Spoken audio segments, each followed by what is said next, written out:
You're listening to a Destiny Park Media podcast.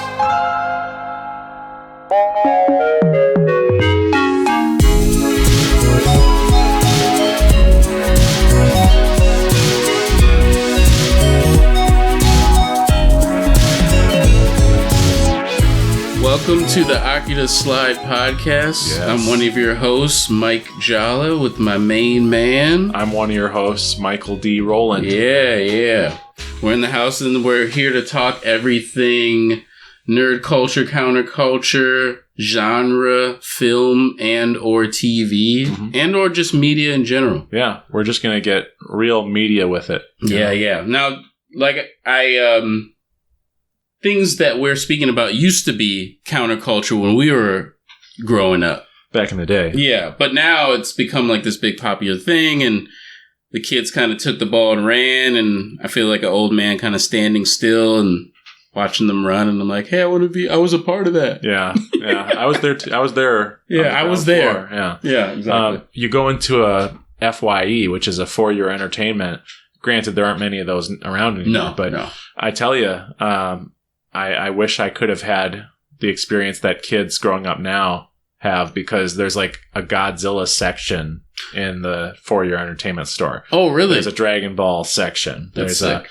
Anything that is like has a fandom attached to it. Mm-hmm. There's a little section for you there. Good point. And, but in general, we talked a little bit last week about how nothing stays dead. And how oftentimes you can be a beneficiary of that, at least in the hype leading up to something coming back. Sure. But I want to say that sometimes it sounds like it's like a monkey's paw type of thing, where it's like you regret the thing coming back. But there are instances, and we're going to talk about one instance today, where something can come back and you're glad that it came back, and it actually has the chance to be like better even than it was before, potentially. Right. If you have a brave filmmaker or writer, you can break new ground with these properties that have been around forever. And honestly, I don't want to jinx it, but I do think that Dragon Ball Daima has a chance here if it goes the right way. Yeah. Where it could be like breaking new ground for Dragon Ball, and you're like, oh, I'm glad they brought this back. Right. Even my favorite stuff from Super, it does retread plot points. It does tread familiar ground. It feels aged. And it feels like there is no way to make a new story with these characters. And there's potential here for that. So I love the potential, and I'm open for it. But yeah, so recently we saw the movie Godzilla Minus One, and we'll talk more about that later. But I've just been really moved by seeing, like, I guess, kids and their parents seeing these movies. Yeah. I when I was growing up as a kid, which is how most people grow up as a kid. So I got into Godzilla in 1998, and there was a big boom of Godzilla content because of that American film. Yeah. And then because that film was a disaster, there was a lack of Godzilla content from 2000 to... No, I'll be honest more. From 2004 to 2014. Okay. And then the movies that did come out from Japan, the Millennium series, they were good, but they ended without much fanfare. There was a movie called Godzilla Final Wars that it was weird because, like, it was the most monsters that have ever been one Godzilla movie in one Godzilla movie. But, like, the human plot was like a Matrix ripoff, and it's like a really weird, cheesy movie, and it took some strange creative choices. And did you say a Matrix ripoff? Yeah. Oh, that's weird. Like mutants also.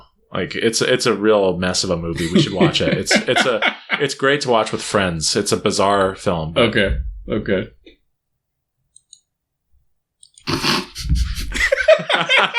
So we're going to keep that because we just saw a pop-up come up that said, we need to restart your computer. And Jallah has had to restart his computer already, and we've had to redo this intro 3 times, I believe. I've lost count. Yeah. So that coming up in the middle of this take that's actually going well, I was like, we kind of just had to stop. But that was very funny. I just said next. Yeah, there's an option. It says remind me, and I thought he was going to go like 1 hour. And then I saw at the bottom it says remind me next century. So, all right. It's going to be another 100 years. Well, now you know you're going to live 100 more years. That's awesome. Actually, yeah, I put 100 years on my clock. Just for that. Holy shit. Yeah. That's amazing. Like a computer, like I'm digitized. Life hack.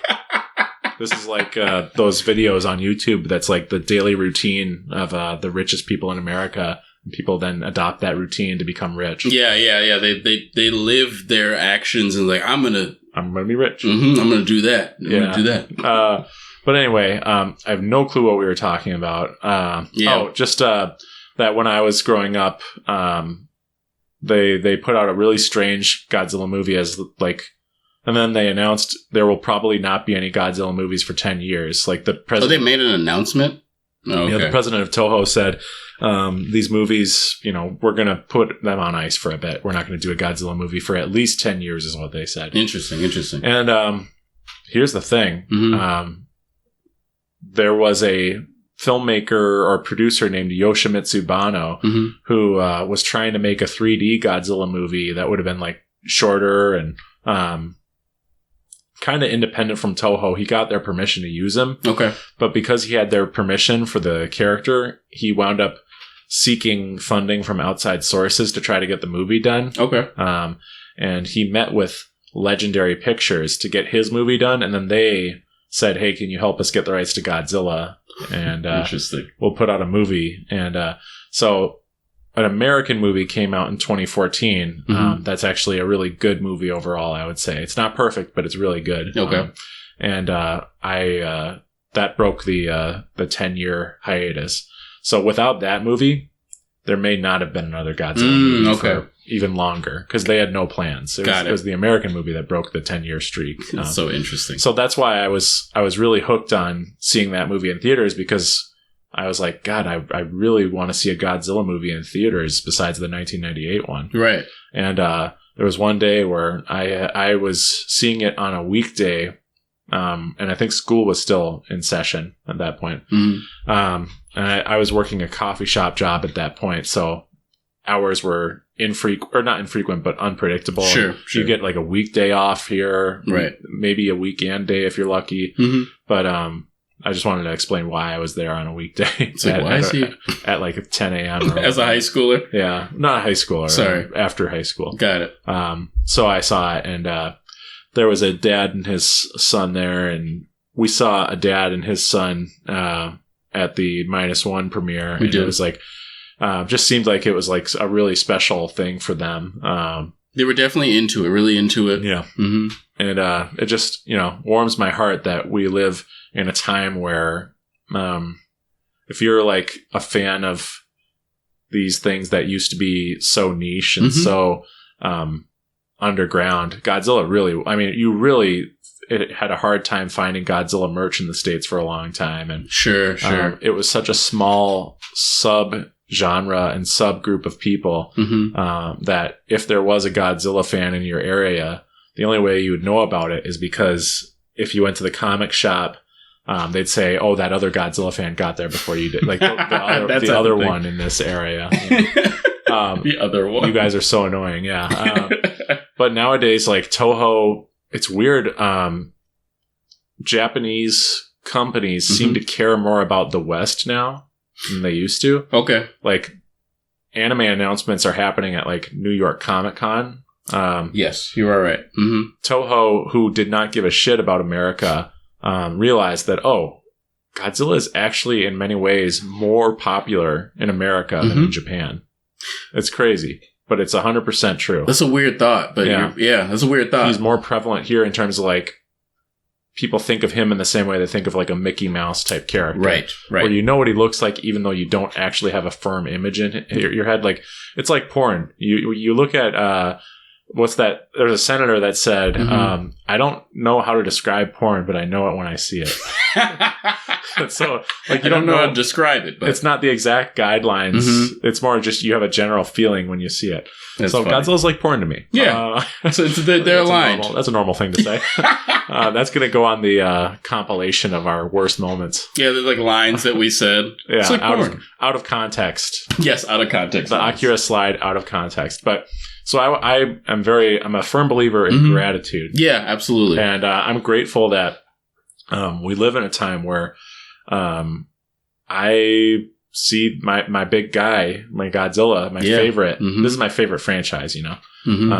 I see him all over now. And I'm not like the Star Wars cats where Thank you. The Star Wars kids are like, well, we could talk about that a lot. Yeah. Well, we will at some point. They did announce a new sequel trilogy. Oh, wow. And I didn't know that. Yeah, but like I understand that some series come out that don't live up to expectations and some movies aren't good. Yeah.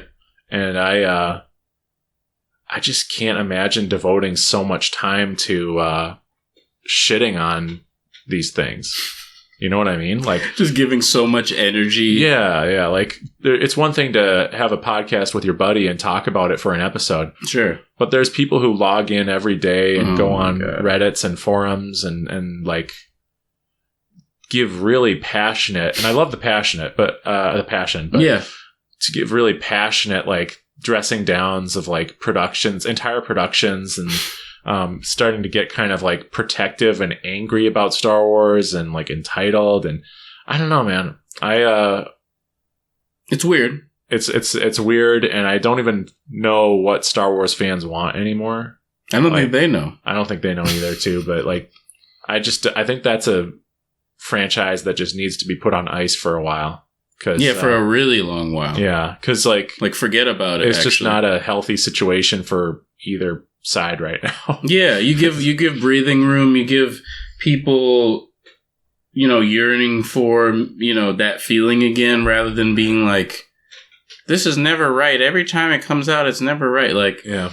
I don't know. The Star Wars fandom, because you were mentioning how, like, it's cool to see, like, some of our old things kind of come back into vogue, and kids and fathers who, loved, these pockets of entertainment get to experience it with their kid again.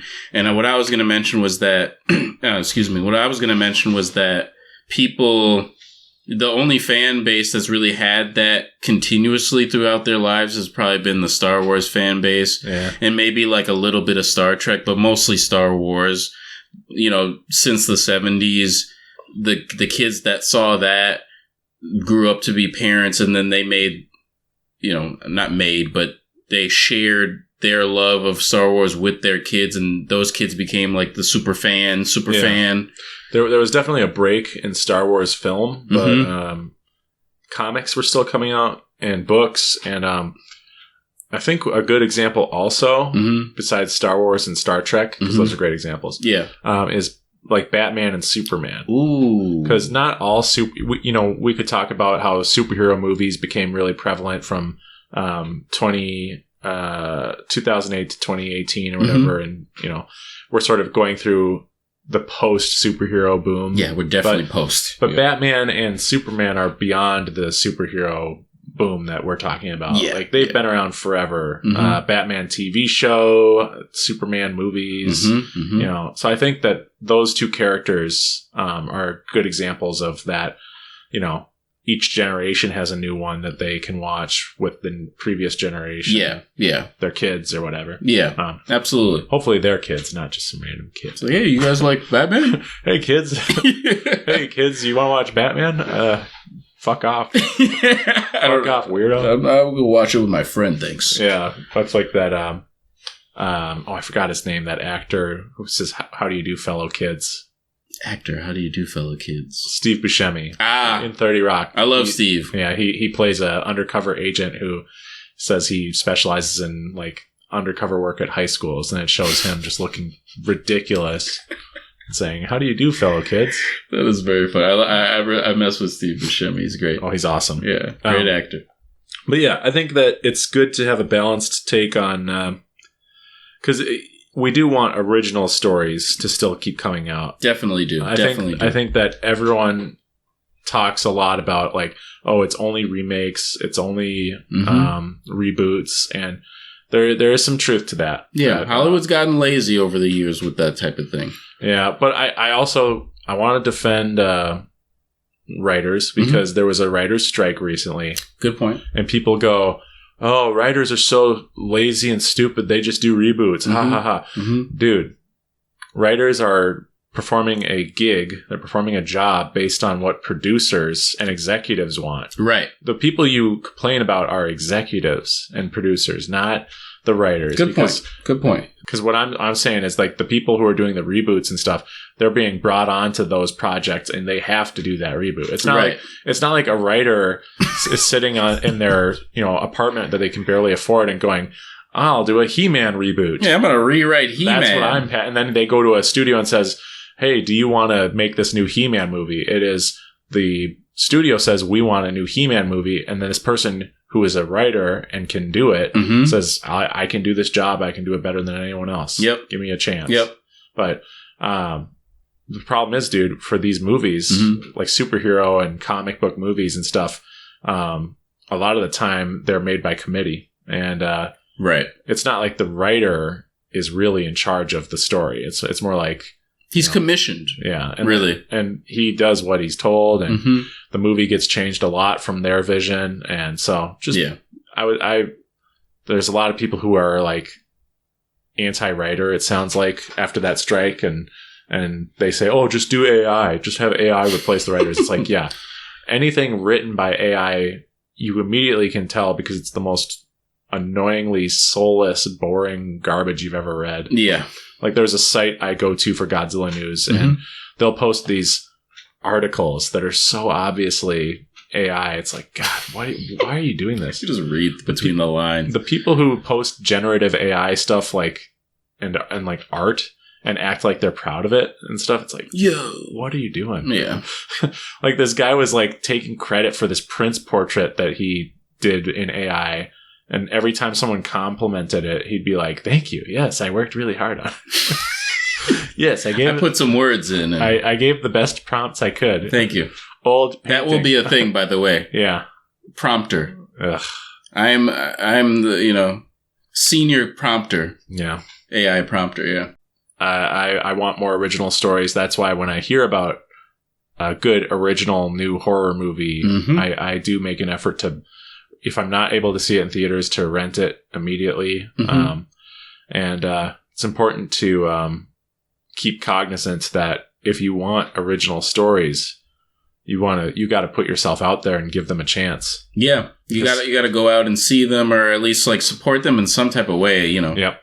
Social media, say, yo, I saw this, da da da da da. It was awesome. Yeah, it's true. I mean, because the worst is when a really bizarre movie comes out that takes chances and people are like, what the fuck? That was so weird. I didn't understand that. That's like, and then they approach it as like, that was really bizarre. Why that? Like The Substance, that movie that came out, I've seen some hate for that. Oh, really? Yeah.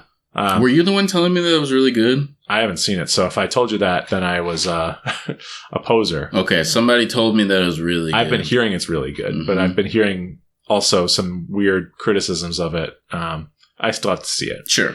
But, I'm trying to think of an example. Oh, Cuckoo. Yes, I saw that. Not a perfect movie. But I really enjoyed it. I enjoyed it as well because it had a vibe. Definitely had a vibe. It took risks and it went to new places and it was gay. It was very gay. And I thought that was good. That it was, it had a voice. yes, it had a voice. It really did. And it was a new story. And yes, it was a new. I like that. Yeah, yeah. And there's some stuff in there that I'm like, that went a little crazy. Yeah, that was a little strange. Yeah, I don't know why they did that. Or like when I saw the movie, Beau is Afraid. Okay, that is like, I saw that right when generative AI was becoming really prevalent and scary on the internet. Sure, there's a lot of fear mongering about it that's not really accurate, based in reality. But That's what the internet does. Right, of course. Doom scrolling. Mm-hmm. Yes. But it was so cool to see a movie where, for better or for worse, mm-hmm. it was a personal film. You could tell that Ari Aster felt this movie in his bones. Okay. And when someone is so steadfast in their belief and they're like, this is my vision, I believe in it so much, you can't change my mind about, making the movie shorter. Right. I'm not going to get rid of this scene that you think would help pacing. Right. You watch it and you go, God, I really wish this was shorter. Mm-hmm. But I respect the balls on this guy. Right. And that works for that movie because there's ball talk in it. Okay. Funny. no, I'm not going to spoil it. But yeah. The people who know are chuckling at their device right now. Ball talk. Balls. Well, it's not just talk. There's balls. Okay. There's balls going on. But I watched it and I go, there's scenes in this movie that are just jaw-droppingly beautiful, haunting, anxiety-inducing. Okay. And so this is a guy who could have said, I'm going to focus group this. I'm going to make sure to do tons of test screenings. Sure. And my movie that was a personal journey of self-expression and discovery is going to be more palatable. And it'll probably get better reviews. Sure. But he decided, no, this is how I want it to be, and it's my movie. Right. He took a huge risk with a studio project. A24 was brave enough to take the risk, too. Right. People just shat on that movie like crazy. And I'm not saying, me, I like critical discussion. Sure. But I don't like bashing, and I don't like looking a gift horse like Ari Aster in the mouth, who has given us 2 incredible classic movies. And I was thinking about this earlier this morning. Sure. It seems like humans are they're hardwired to critically reassess something after 10 years. After 10 years. I've noticed it posting on forums. I post on music forums. After 10 I years, used to anyway. Critically looking at something again. Once the 10-year anniversary hits, then people start going, oh, I should give this another chance. Interesting. And, it's my opinion that we should be critically reassessing things in a shorter period of time. Yeah, in a shorter period of time. Absolutely. Don't wait until an artist is gone before you go, you know what? This album that I bashed when it came out, I listened to it and I realized it's actually not that bad. It wasn't what I wanted it to be. But if I had appreciated it more at the time, that would have been great. Oh, well. Right. Oh, well. And I've seen people make posts like that where it's like, God, I'm glad we got this album, even though it wasn't what I expected or wanted. Sure. And so I guess that's a long-winded way of saying that there's things to be grateful for in this current landscape. And I used to be like the cynical guy who said nothing stays dead, and I said that as just a negative. Right. It's not just a negative. Okay. Nothing in life is black and white. No, it's definitely always gray. Yeah. A lot of times. That nostalgia is an incredible drug. And that I've had moments where it just completely caught me off guard. I actually supported a Kickstarter for Electronic Gaming Monthly. That was the video game magazine of choice that my brother and I subscribed to. EGM, yeah. We loved it. My interest in games was fueled by that being an awesome magazine, really well written. And there's a Kickstarter for a book about the best of EGM. Oh, that's sick. I supported it today, actually. Nice. But when I saw the Kickstarter, it hit me in my guts, man. And I always think that I'm not as nostalgic as other people, and I don't let it cloud my judgment. But I used the phrase that I lol when I hear people use, which is, I said to my mom, that magazine was my childhood. I said that. That was my childhood. Sincerely, I said it. Yes. And so when I've heard people say Dragon Ball was my childhood, Godzilla was my childhood, I go, oh, come on. You cringe a little bit. That's an exaggeration. That's not your childhood. And I said to my mom, fully self-aware, I said that magazine was my childhood. Yeah, straight up. Because it hit me. I saw the logo and the serotonin. I think I wasn't nostalgia poisoned No. This was something from my childhood that I hadn't had the realization of, like, you know, it's made by a giant corporation. Sure. There's people who are trying to make money off of it. Sure. This was something that was still pure. Looked at. It was pure. Thank you. Yeah. And the fact that the magazine had to stop running, it's like, oh, these, you know, I never saw them as a, cold machine. You know, I just kept them in my mind in that pure way. Yeah, it's in the youth's eyes. And so, yeah, I didn't have a chance to become jaded for them. Right. And so that's like how people are with IGN. Yeah, that's 7 out of 10. Yeah. So anything you're talking about, if IGN is reviewing it, 7 out of 10. 7 out of 10. Yes. This is what happened to IGN, guys. So anyway, we all have things that we're nostalgic for. Yeah. It's like people who think they'll never get scammed. You're going to get scammed. That's such a weird, yeah, I understand that. Yeah, like there's a guy named Jim Browning who posts on YouTube all the types of scams, and he scams the scammers a lot of the time and kicks them. You know, it's awesome, but he got scammed. He was honest and said, guys, I fell for it, and this is why I tell you, people who fall for scams are not stupid. Sure. Don't like act like they deserve it or that it's their fault. The scams work for a reason. It's not just because people are gullible. Anytime someone has a reductive view, like, oh, most of humanity is stupid, that's really unhelpful. Yeah. And harmful. Yeah. It just shows your sad view of the world if you actually think most people are stupid. Right. No, it's foolish. It's also cowardly and yeah, it's not realistic, really, in the sense that it's really simplifying people. It's just like sad. Yeah, if you really think that. Yeah. What a hopeless way to live your life. Anyway, everyone's stupid. We'll be back after this break. We're sponsored by IGN this week. IGN sponsoring us, and they actually reviewed the podcast. And I got good news for you, buddy. What we get, guy? 7 out of 10. Beautiful. Passing? We're passing. Actually, the text is, this is the greatest podcast I've ever listened to. Michael and Jallah have incredible chemistry. And I look forward to it every week. It actually gives me a reason to wake up every Tuesday morning. 7 out of 10. Which I think is like labeled as like... pretty good. Yeah, pretty good or something like that. Decent, yeah. Decent. This podcast saved my marriage. Decent. A decent 7. I rewatched Godzilla Minus One because you and I saw it, and we had such a fun time that I wanted to rewatch it. So we did. We've never talked about this since we saw it 2 weeks ago. No. Oops, I Wizard of Oz'd you. Spoiler. I avoided for a while. We kept it seeming like this was recent, but I Wizard of Oz'd our listeners. Yeah, it's not too far. There is a man behind there's no man. What does he say? No man. Pay no attention to the man. To the man behind the curtain. Yes. Yeah, that's what it is. Okay. That's good. I was saying some weird existential. I like that. No man. There is no man. There is no man. That's cool. Yeah, I like that. But yeah, so Godzilla Minus One. What did you think? Yeah, so this is... Because I'm a Godzilla fan. Yeah. And I have seen this in 2023. I watched it the first day it was available in the U.S. And I said...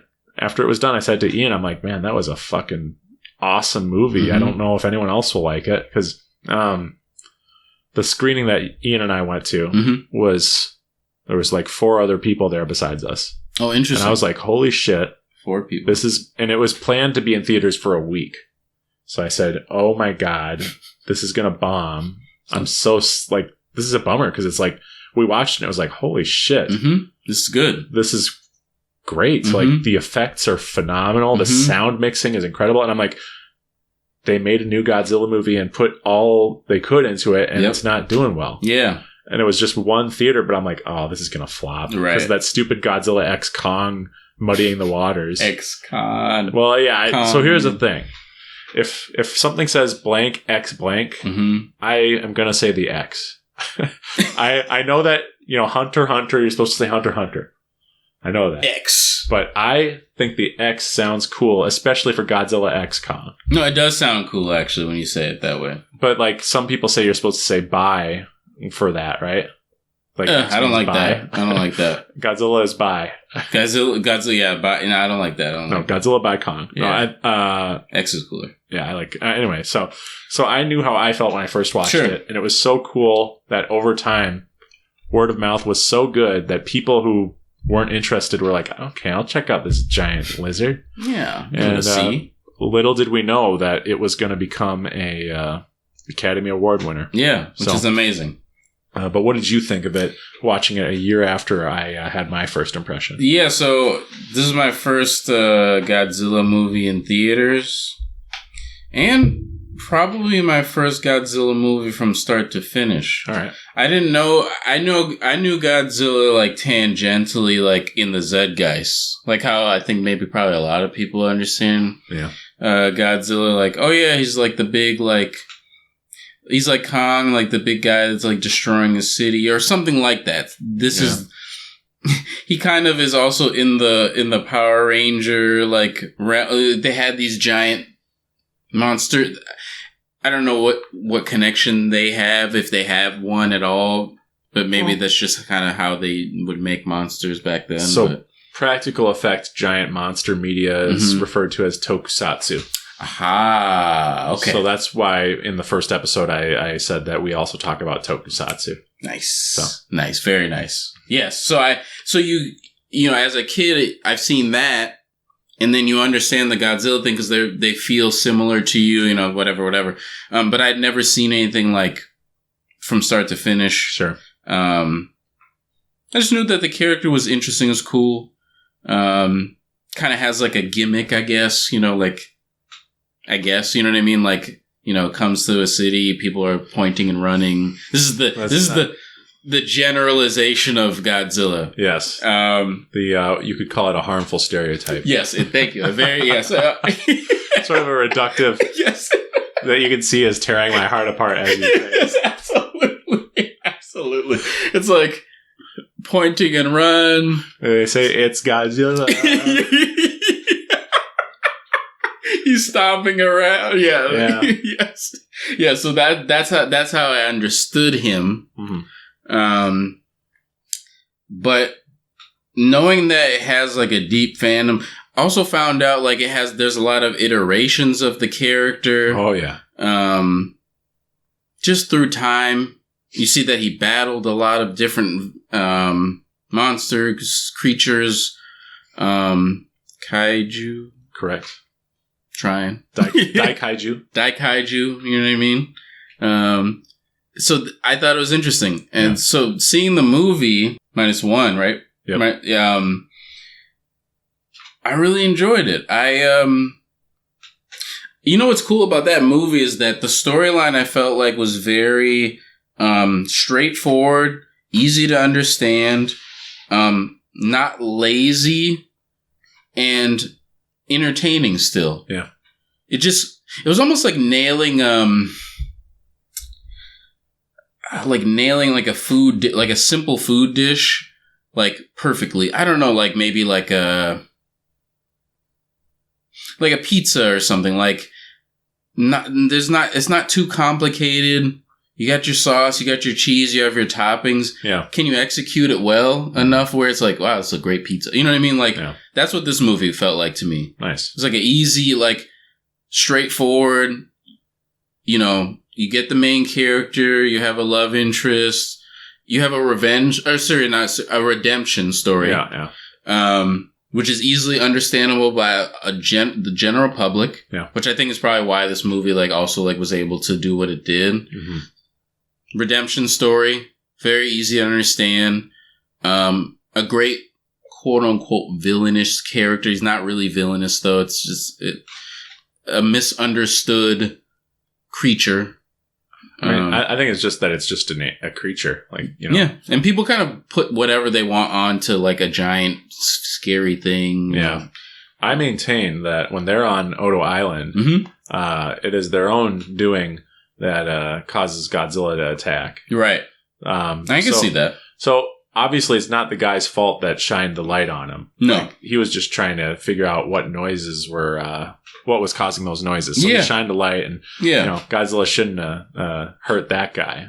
But and I'm not trying to be like a Griffith did nothing wrong type of guy. You know, I know Godzilla has done some bad things, but I could laugh so loud about that statement. That's a meme. Wrong. That's a meme online. Griffith did nothing wrong. Amazing. But they shot at him. Like, what's he gonna do? Yeah, he's gonna fight back. But I really enjoyed it. I also really enjoyed Godzilla's attacks. This is sounding very fighting game of me. Like, I liked his special move. his moveset. Yeah, his moveset was really cool. So I really enjoyed the heat ray gun. I thought that was a really cool design where it's like, I don't know how to describe it, but it's almost like a loading, like a... Yeah. It's based on the atomic weapons and how there were like these keys that when they went off, you know, the key would go in there. Oh, sick. Okay, I believe that's how it worked. Yeah. So for the audience, or for the listening audience, what I'm talking about is Godzilla has like a heat ray blast out of his mouth, and the way he does that is like on his back. He's got these spikes, and like from the top down, the spikes like insert into his back, and like they light up. I think. So they jut out at first. Yeah. Jut, and then at the top, when he's fully charged up and is about to launch, then they click into his back. Yes, depress in. People get really precious about whether original Japanese Godzilla is best or MonsterVerse Godzilla is best. Original Japanese versus Monster. Okay. MonsterVerse. So that's the American one. They call the shared universe that Godzilla and Kong are in the MonsterVerse. But there is several moments in Godzilla Minus One that are directly inspired and I would say lifted from the American Godzilla film in 2014. Okay. And so people, they got to remember that Toho was inspired to make new Godzilla movies because of the 2014. Yeah, and there's stuff in here that is paying tribute to it. So that's cool. That's cool. Yeah, this guy Yamazaki, he may be the most talented person who's ever worked on a Godzilla movie. Which is kind of sick, actually. Yeah, he wrote, directed, was the effects supervisor. He did the novelization. You know, and he's touching everything. He's touching everything, and so when you have someone who has a lot of skills. It's not like they're going to be great at all of those skills, but it's still something to be respected and commended. I respect this cat. This cat is great at all of these things. He wrote a great movie, directed it really well. Then had the guts to say, "I'll do the novelization too," and then said, "I will be the effects supervisor, so that our streamlined effects process is a model for how Hollywood movies, the way they do effects, is wasteful." And takes forever and leads to burnout. But he's just like, oh yeah, let me look at that. And he's like, he's just walking around, or we saw some behind the scenes footage with the film. And he's in a chair just rolling around to everybody. So cool. Yeah, no, he's awesome. But so my point is just like the whole like black or white, pick a side and never deviate from it is so boring. Like, it's so much more interesting to go, without this movie, we wouldn't have had that movie. So we have things to be grateful for even if I don't prefer MonsterVerse to, which I don't. I prefer the Japanese Godzilla films. Right. There's stuff from Godzilla 2014 that is some of my favorite stuff they've ever done with the character. Okay. And that's from the MonsterVerse. Yeah, that's and I love that movie, even though it has its they took Cranimal, Bryan Cranston, and they gave him an incredible role in it, and then he gets you don't care about spoilers. No, I don't. Unceremoniously killed off. Okay. Halfway through the movie, if not less. And Aaron Taylor Johnson, or Kick-Ass, as I know. Oh, yes. Yes. Yeah, he is the main character from that point on, and he's just nothing. He's just nothing. He's not even bad. That's the worst part. He's blank. Yeah, he's just nothing. That's horrible. But there's such great cinematography and beautiful music and great directing, and it's a really cool movie. But at its core, there's just something missing that would have taken it to -1 level movie, honestly. If Cranimal was was the leading character the whole time, and they trimmed out some of the other characters. That's the thing. But this is the thing, man. This is what I'm talking about with the simplicity of what minus one was. Yeah. It was, I'm going to hit the beats, and I'm going to make sure that all these beats make sense and work. There are other characters in the movie, but it's one man's story. It's the redemption arc for the one guy. And, you know, you're kind of... Shikishima. Yeah, Shikishima. And, like, I think it just...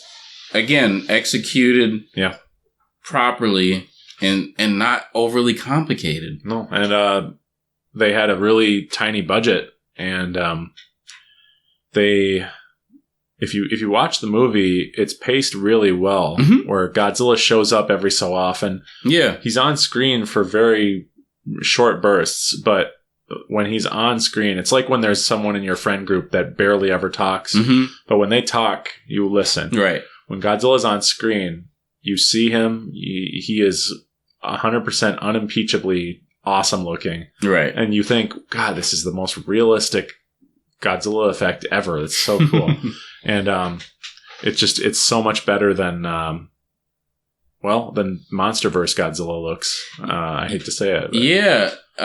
He utilized Godzilla so well in the movie. And they do really smart. And I'm not trying to be like we talked about the marionette fan who's looking at the strings and pointing out. But they did great things to save on the money or save on the budget. Talking about the CGI? I'm talking about the CGI, yeah, where a lot of the movie has Godzilla submerged in water where his head is barely above the water and he's chasing that boat. Right.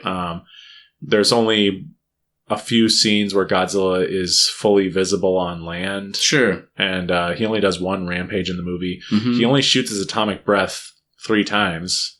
And once is just a quick flash and you barely see it and then it's gone. It's really an economic movie. Economical. But I respect it. And it lets the story sing. And it really does. Let me tell you, this is going to get personal, but I was going through a tough time recording the new Dermot album. I record and release music under the name Dermot. And this new album is super personal, and I hit this really rough patch where it wasn't going the way I hoped it would, but I was also going in every day to the studio looking for like reasons why it would fail, like looking for any sort of speed bump as a proof that it would fail. Right. And so there was this moment in production where Eric and I had a heart to heart, and he said some stuff to me that was like super truthful, and how my behavior was actually negatively impacting others. And I thought, I thought that it only was impacting me because I came into the session thinking nobody cares about this. They're doing it as a favor to me. And he's like, dude, people believe in you. They want to make this album the best thing possible for you. Sure. Like they want you to be happy. And I would just go in and go, play whatever you want. I want to hear your personality. It's not like I'm not a dictator. And it's like, he's like, no, we like to play what we like to play, but we have our own music. Yes. And we can, we want to hear your vision. Yeah. It's time for you to be a leader. But there was this point where like Stu, before I had this conversation with the producer, Stu and I were leaving for the day, and he was like, well, I'm really excited about the music, and I hope you are too. And I heard him say, I hope you are too. And I could hear like this concern in his voice. Like, you okay? Right. And he had flown out from California. I paid for his flight, but he came here from California. Sure. And, when he mentioned that, I was like, yeah, it's going to be good. It's just, I'm kind of embarrassed. Like, some of it's kind of embarrassing, and the lyrics are embarrassing. Oh, and you were thinking about it like that. And he's like, well, I think it's, sometimes some of the best music is, really personal and kind of embarrassing. And I said, yeah, sure. And I just like, true. But,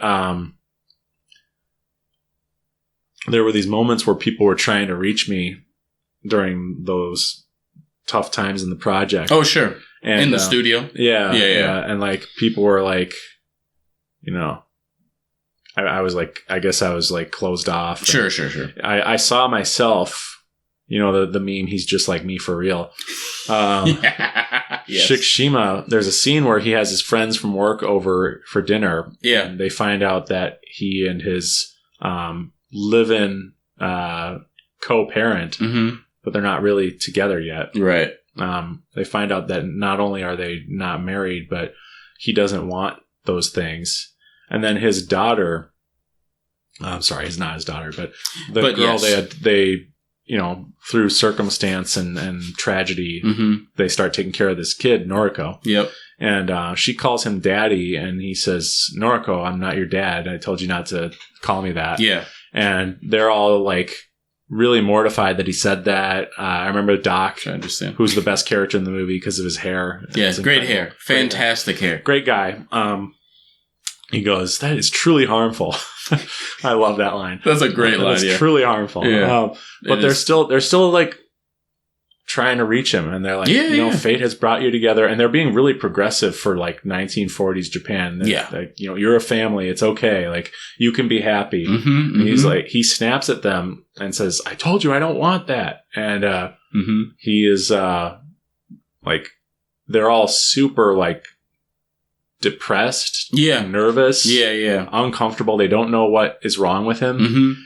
And I was watching that with you, and I was like, oh my god, like, that's clicked. Me. You're like, that's me. Like, that's crazy. Yeah, it was tough. That's interesting. Realize that. Like, my friends were like, you know, oh well, I'm really excited, Michael. I hope you like it. And like, you know, Eric was like, no, we want to. Like, we believe in this project, and we believe in you. And like, throughout the thing, he would say, I believe in you and stuff. When I would say, oh, I can't.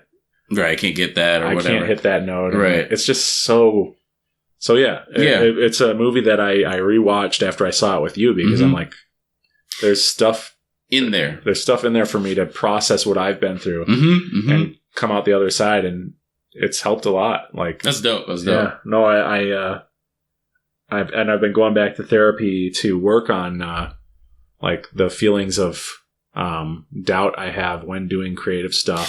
Sure. Feeling a lot of anxiety.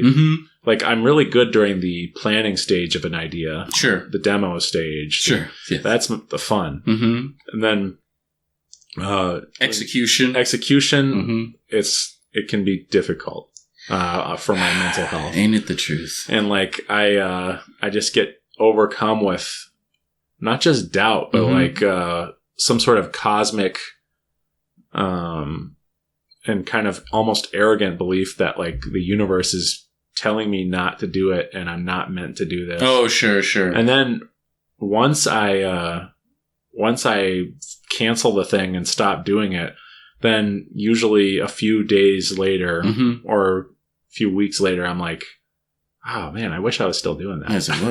I wish I was still doing that. Yeah. And it's like, why did I get so overwhelmed? Yeah. So, it's related to imposter syndrome now? Or? Yeah, I think so. And I think it's just like, I think it is like about dreams. Because it's like, if you have a dream, it won't ever die when you give up due to overwhelm or anxiety.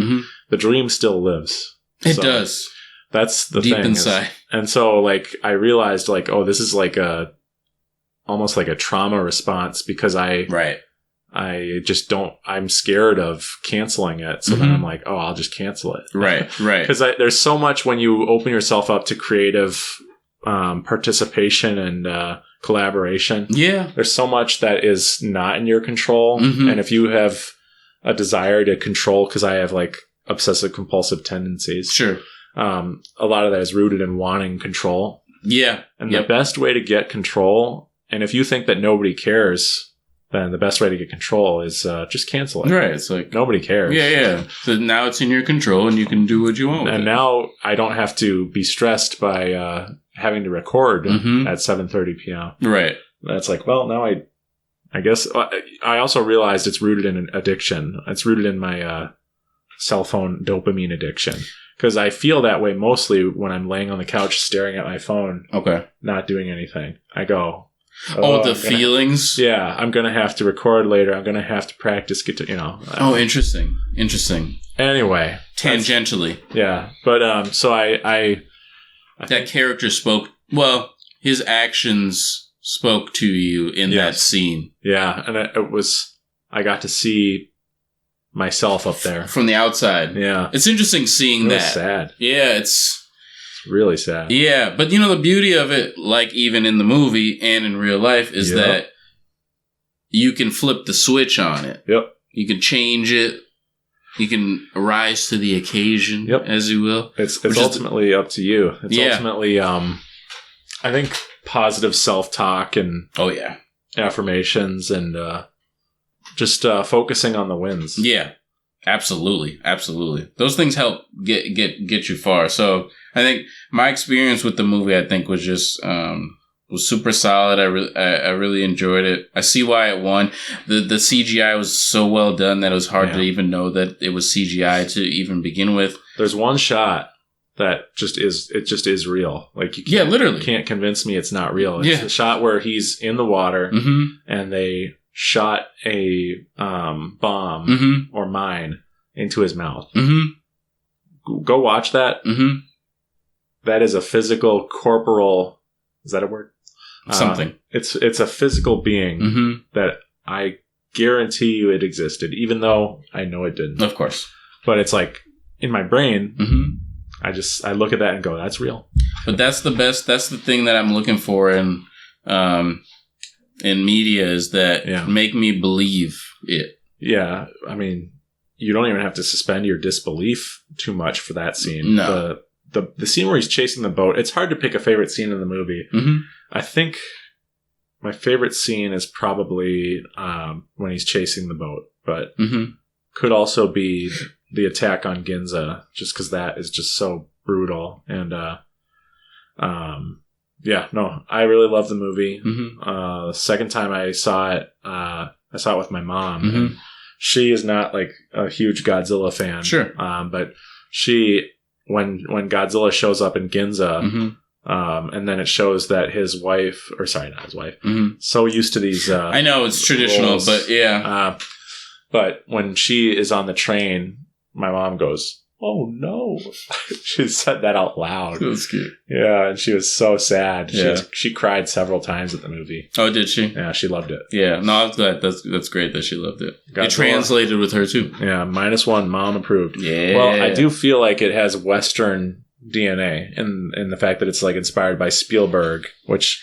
Yes, he mentioned Spielberg. Yeah, he loves Spielberg. Yeah. But it feels inspired by classic blockbusters that were not meddled with too much by studio executives. Sure. And this really, it does feel like Toho was hands off and said, just make your movie. And by the way, it had the guts to be critical of the Japanese government. Which was funny because while watching it in real time, I was like, oh, that's interesting that they're kind of talking about the war. Yeah. And like they're not bigging themselves up about the position and where they stood and how they had to react to what was going on. Yeah. They kind of just took it as is and moved with it. And I'm like, oh, that's interesting. I would have expected a lot of like embarrass, like cover up, like we were in the right place, right time, that type of thing. But no, they were straight with it. Yeah. They said, the same old gag order and, this country will never change. It's a brutally honest film. I guess it could be even more honest, but I think it's tasteful. I think it's enough. They did enough with it. You could go. I can't believe they got away with it. Yeah, man, me too. They're like, oh yeah, let them do it. Yeah. I think what makes it a cool movie is that during, I'd say, the first 30 minutes, as he comes back to Japan, you do forget sometimes you're watching a Godzilla movie. When I first watched it in theaters, I'm like, this is just a quality... Yeah, just a movie. And I love Godzilla movies, but it had like the energy of like a stage production, the way he and Noriko... Noriko is his partner. Yeah. Akiko is the child. I think I referred to the child as Noriko. Oh, sure. My bad. Yeah. We meant the baby girl. I'll cut that. Mm-hmm. But the way he and Noriko act with each other is very like one act play, really cool theater performance type stuff. Sure. Interesting directing choices for the performance. Mm-hmm. But when the movie becomes great is when two things happen. Yes. One, when he meets his friends, then it becomes an incredibly uplifting and cool movie for a lot of the runtime. And you start to see, there is hope. He can rebuild his life and make friends. But then two, when the human story and the Godzilla story finally fully coalesce together. And the message at the end of the movie is something that I want to I think it's so beautiful that you fight to live. And yes. The whole idea of I want this mission to have no casualties, and that's a radical idea for Japan in the 40s. Yes. And like the speech the doctor gives, where he says that this country's been too careless with life, and talking about like planes with no ejecting capability, not taking care of each other, so that like sickness was like one of the main causes of death and war.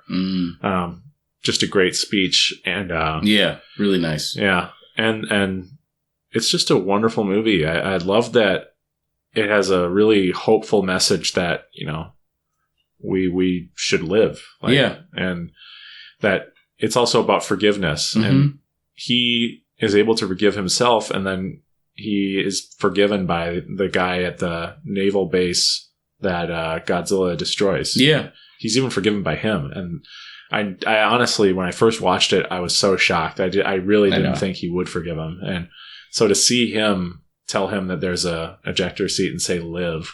That was a great turnaround. And the character really had to accept that too, because he also was in the headspace where he initially felt that way, but then kind of was shamed by that decision, which then turned him the other way.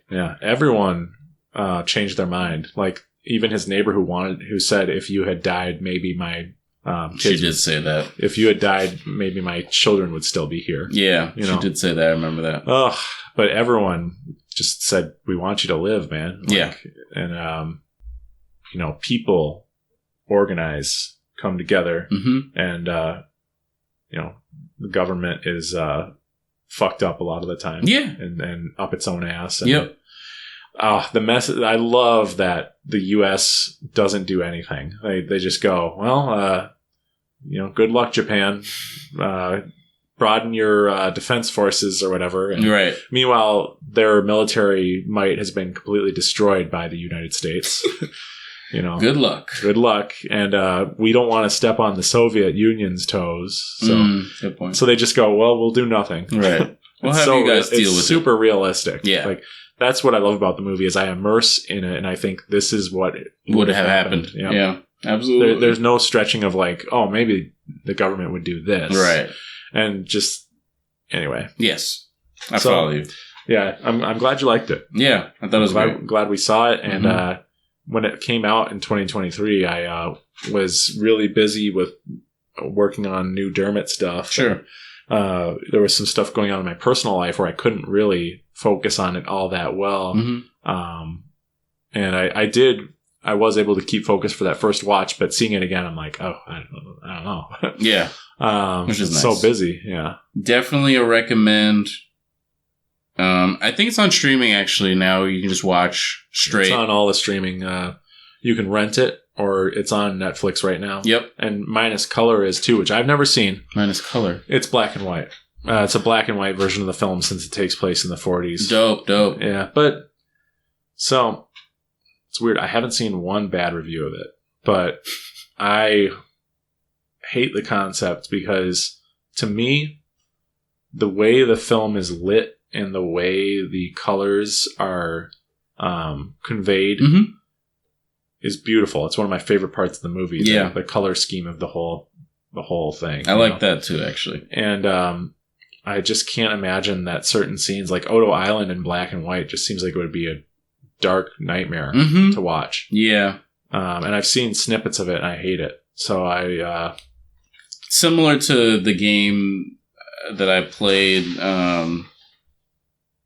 Ghost of Tsushima for PlayStation. Yeah. They have a Kurosawa mode where it's black and white, but they made the game so like visually pop with color, where you're like roaming through like fields of flowers, and that turning that black and white would really remove a lot of the intention of the beauty of Japan. So, wow. But I understand the Kurosawa mode being like a very specific directorial style that that people kind of fell in love with, or at least that made an impact in the time. So I'm with you. It's hard to play it in or view it or play it in that way where it's just everything's kind of And I'm not someone who dislikes black and white movies. Like I think the varying like shading and degrees of texture in a black and white movie can be just as captivating as color, and can, like, old Twilight Zone episodes look amazing. Yeah, I love that. So